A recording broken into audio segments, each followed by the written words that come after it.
How to add EURJPY on your MetaTrader 4 app. Are you guys facing issues to add EURJPY on your MetaTrader 4 app? If that's so, then this video might help you out. Without further ado, let's get started.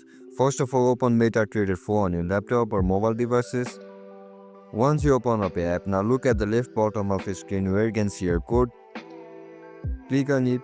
Now look at the top right corner of your screen, click on plus icon and search for EURJPY. To add it on your home page, just simply tap on this plus icon. Now go back and click on EURJPY. Now choose chart. So that's it guys, that's how we're gonna add EURJPY on our MetaTrader 4 app. If you guys found this video helpful, don't forget to like, share and subscribe to our channel. See you in the next one. Bye bye.